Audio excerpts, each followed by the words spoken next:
So now I got to go see a Democrat senator. I got to keep it in the family. How do I get to Moss? This became a shock to me. So I go down to his office in Salt Lake City. I just walk into his office, and I just knock on the door and walk in. I want to meet with his Utah Chief of Staff. And I was stunned.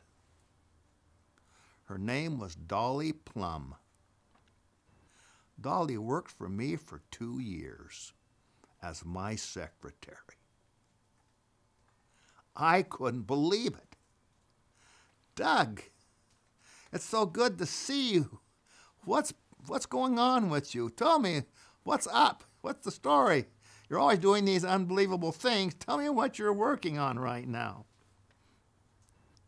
And so I told her. And I told her, brought her right up to date, what I wanted to do. But I wanted to bring on my side on this issue, Senator Moss. Will you set up the appointment? I'll not only set up the appointment, Doug, but I'm going to tell him what kind of a great guy you are. Brother, I couldn't believe what I was hearing, hardly. I mean, of all the people, now this woman, of all these secretaries I'd had, and a few, without question was the smartest. This woman was more than a secretary. She was an executive secretary. She was everything, a bundle of everything. An energy galore. So the appointment was set up. Well, Moss has this big smile on his face because he had already been somewhat, let's say, I've said it all along, that what you got to do is you've got to grease the skids. You always got to grease the skids in advance if you can swing it somehow. I was not able to grease the skids with the Bank of Idaho, nor with Mr. Ellis of Idaho, nor even with Mr. Helland of Idaho, of Utah. And I surely didn't grease the skids before I met him with Jack Francis. But when it came right down to Senator Moss, Dolly Plum greased the skids. Sometimes I also call it the structure of the environment. So when you get into the meeting, you've already got something going your way in advance. You're no better sometimes than your MC, the guy that introduces you. Been a lot of meetings where that's the key. Well, so here we are talking to Senator Moss in his office. What do you think, Senator?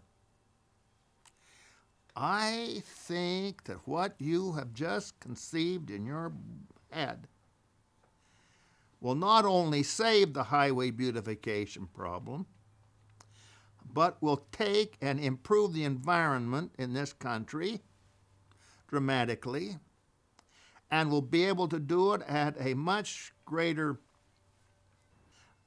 cost savings, but will also be fair with the sign companies, so they are dealt with equitably and fairly and reasonably. Doug, this is amazing what I've heard. I can't hardly believe this. Doug, are you aware that there's a hearing going to take place in April on the House Public Works Committee on roads on the Highway Beautification Act, and I want to invite you to come to Washington. I will go over with you to that hearing, and I will introduce you to all of the committee members and to the chairman, and I would like you to testify in that hearing. And this was new to me, and I said, I will have it all set up. I'll do it. I'll set it up. And I'll prepare. He says, I'll set it up, and I says, I'll prepare.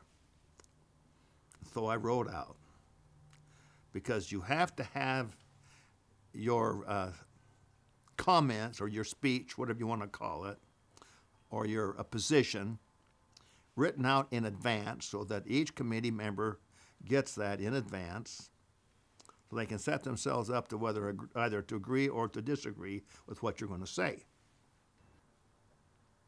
And I went back for the first time in my life. Moss introduced me, and there was one congressman who was really difficult because I watched him in advance. He was from Florida. Can't even remember his name. He, the subsequent election, he got kicked out. I can see why. But, and I testified.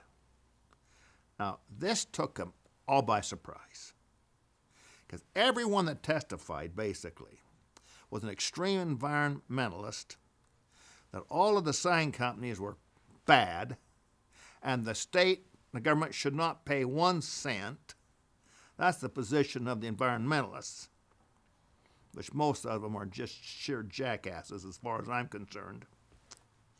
And I mean that seriously. Now, jackass is what that is. It's an animal that is so stubborn you can't deal with him. That's a jackass. In other words, it's a donkey. Now, and then on the other side, they were just dead set against doing anything, period. Just kill it. It's a bad bill. So I come forth and I say nice things about the sign companies in Utah are going to take down their signs, help to improve the environment. They're going to support the bill.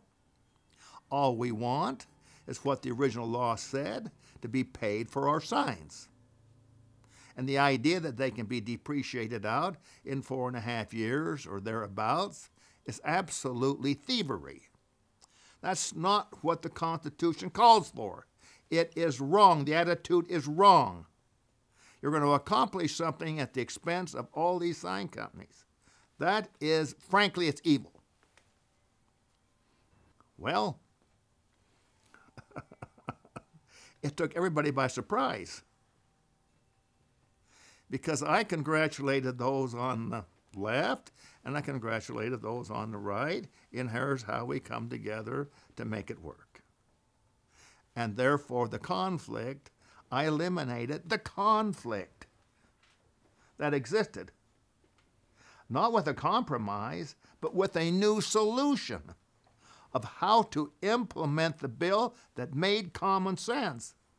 It's like Voltaire said, common sense is not so common. And that was my enemy right there, was the enemy to common sense. Because in Washington, D.C., and this is what I've always said after having experience there, are all a bunch of damn lawyers. And it's a crime. The Constitution wasn't set up for the government for lawyers only. It's to represent everybody. The Congress of the United States is to represent everybody. If they're all lawyers, all they're doing is representing the legal field. And that's wrong. What about the farmers? What about the electricians? What about, name it, doctors? You can go on and on and on. They need representation also. So it got way out of whack. I'm not against lawyers.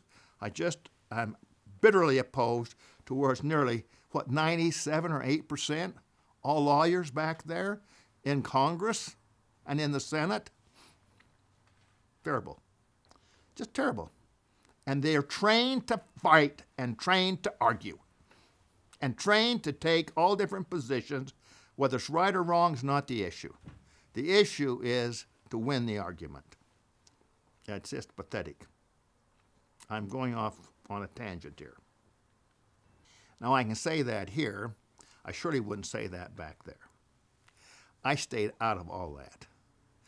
when I decided to move ahead, I focused on one thing only, how to implement the Highway Beautification Act where everybody wins.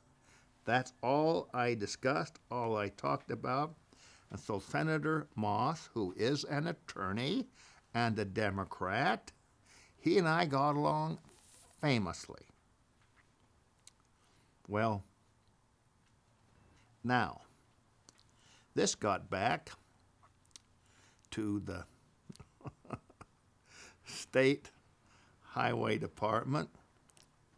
The governor was on my side. Senator Moss was on my side.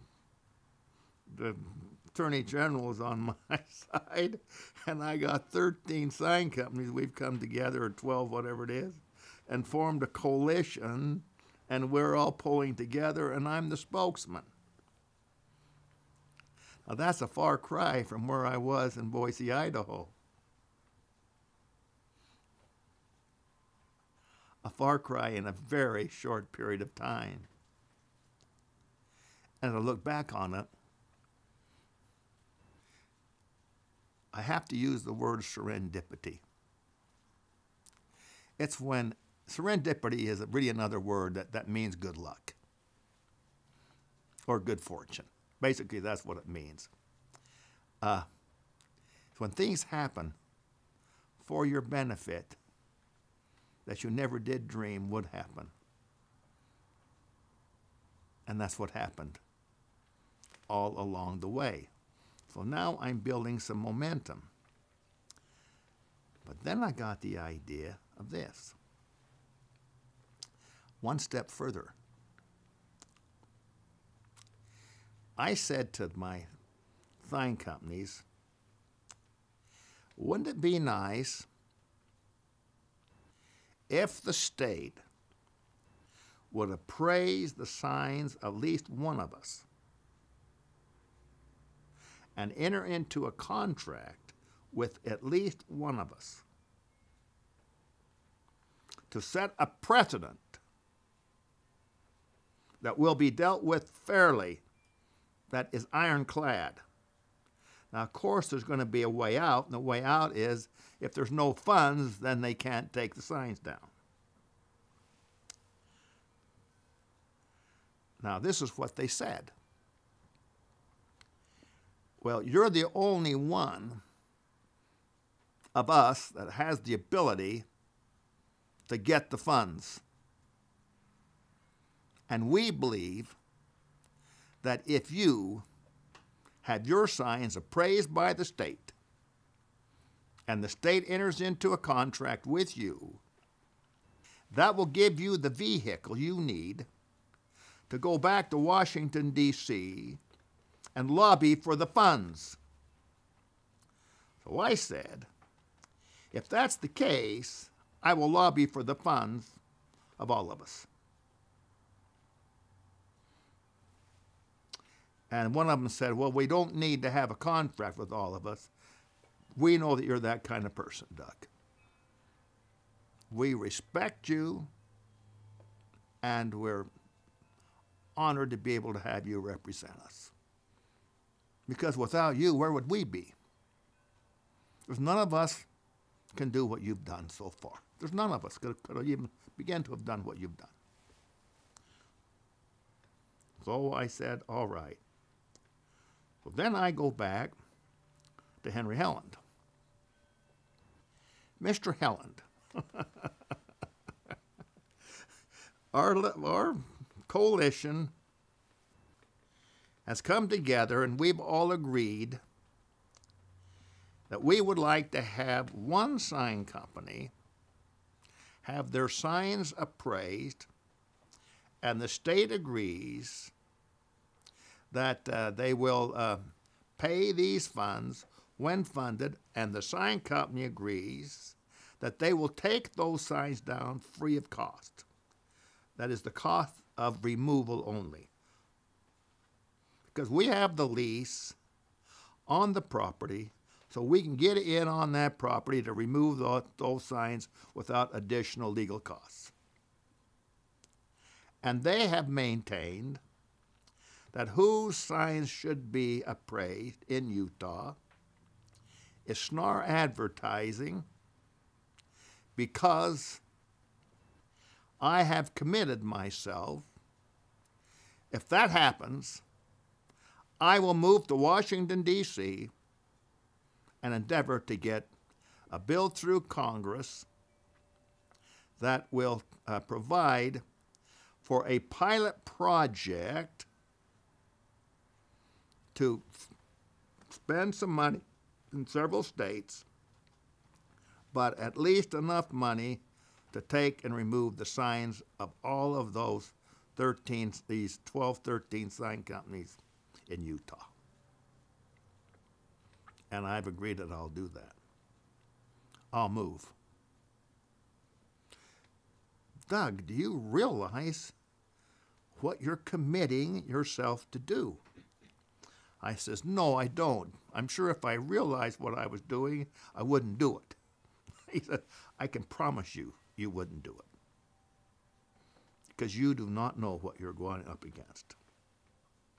It will be so hard. What you're biting off to do is impossible. However, I never dreamed you'd be this far so fast. You've got everybody that's important in this state lined up already. So I also went to the 2 congressmen and got them on board. So I had Moss and the 2 congressmen. Bennett wouldn't see me. Didn't have time for me. We had a Democrat governor, and the Democrats were in control, so I didn't lose sleep over that one. Now when I say this is Wallace Bennett, this is the father.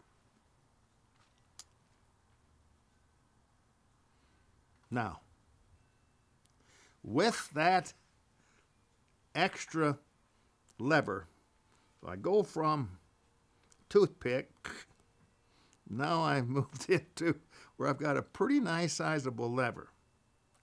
Not all that I would like to have, but I had a pretty nice sized lever. Get a lever long enough, you can move the world. But now, the Road Commission.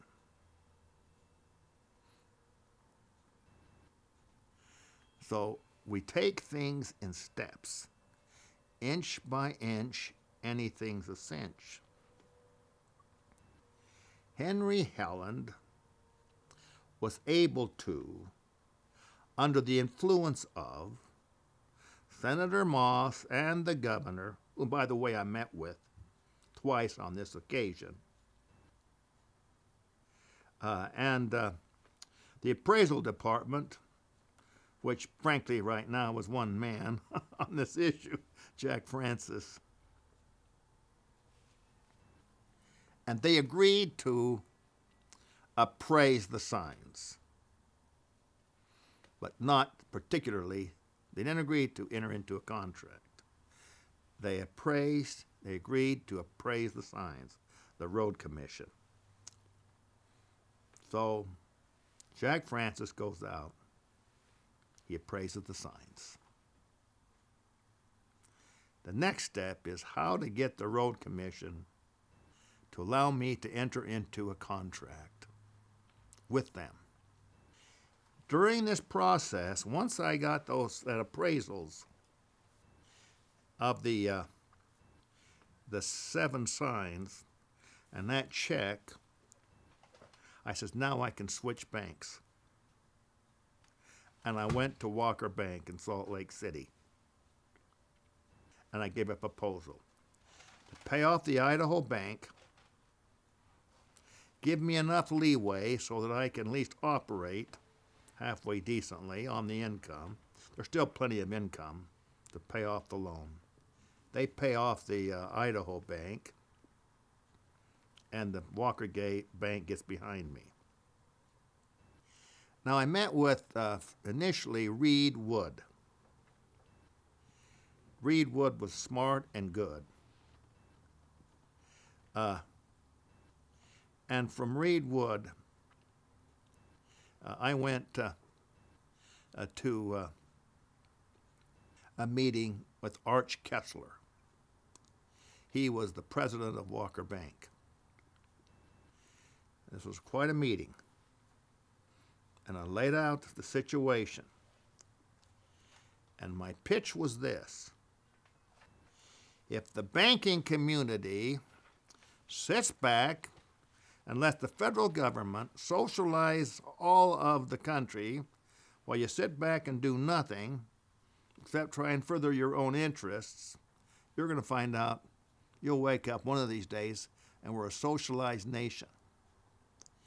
And that's just the next step. All socialism is communism without a gun.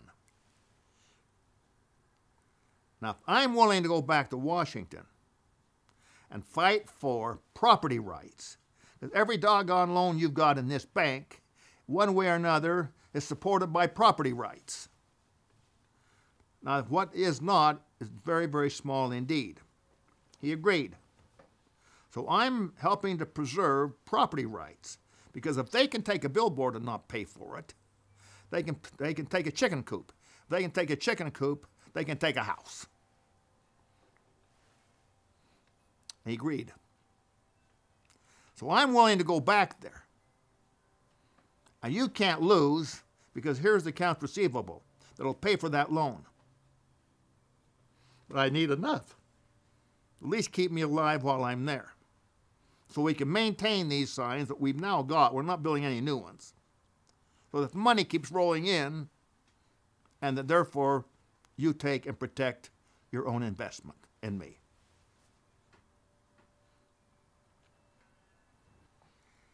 To make a long story short, he approved the loan.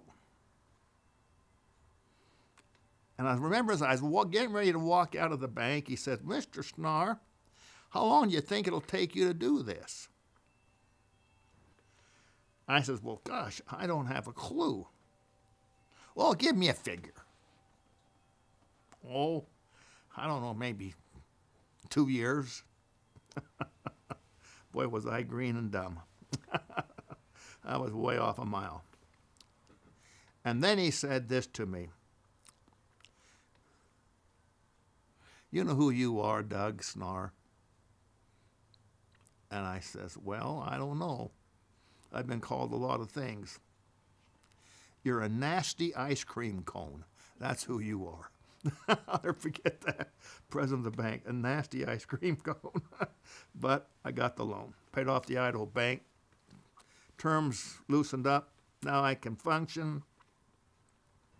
And I am ready to go back to Washington, D.C. But I got to have that contract. They've appraised the signs, but I got to have that contract. Because without that contract, I can't go back to Washington, D.C. I got to have the whole state of Utah behind me, not just 13 sign companies. I got to have the government, the state government, the highway department, everybody has got to be behind me, have got to be behind me. And so with that, the leverage started to get longer and longer. Calls came into the road commission from Senator Moss. The governor put a lot of heat on him. In fact, I think he saved the day. Cal Rampton saved the day for me. As he was that kind of a governor. He just called him up and says, you approve that contract. You approve the contract. Now, I got Bob Wright, who tragically died of Alzheimer's a few years ago, to be my attorney. Bob Wright was a consummate litigator. He's the kind of a guy you don't want to get in an argument with because you're going to lose. So I particularly got him.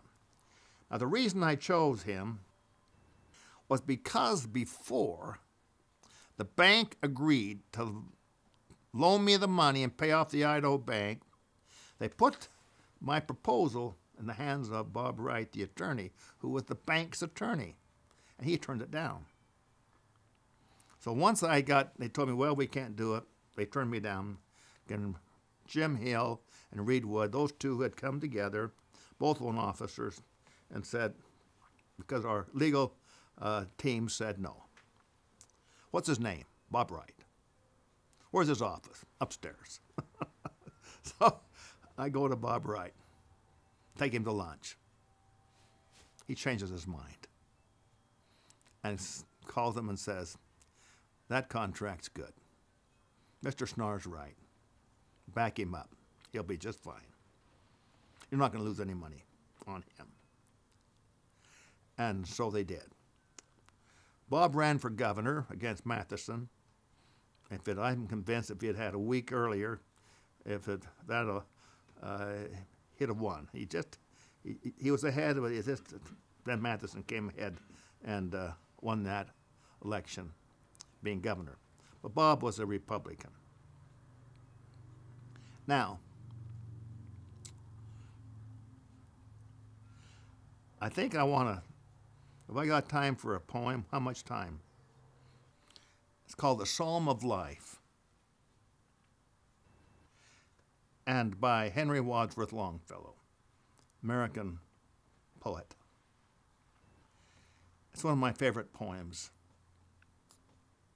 It's really, psalm is another word for I could use vicissitudes, the vicissitudes of life.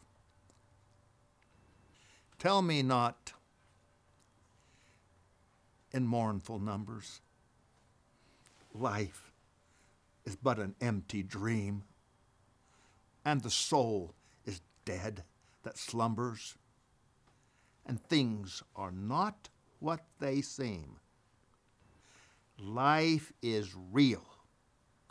Life is earnest, and the grave is not its goal. Dust thou art, to dust returnest, was not spoken of the soul. Not joy nor sorrow is our destined end or way, but to act, that each tomorrow find us farther than today. Art is long, time is fleeting, and our hearts, though stout and brave, still, like muffled drums, are beating funeral marches to the grave. In the world's broad field of battle, in the bivouac of life, be not like dumb, driven cattle. Be a hero in the strife. Trust no future, however pleasant. Let the dead past bury its dead. Act in the living present, heart within, and God overhead. Lives of great men all remind us that we can make our lives sublime, and departing, leave behind us footprints on the sands of time. Footprints that perhaps another, sailing over life's solemn main, a forlorn or shipwrecked brother, seeing the footsteps, shall take heart again. Let us then be up and doing, with a heart for any fate, still achieving, still pursuing. Learn to labor and to wait. Thank you.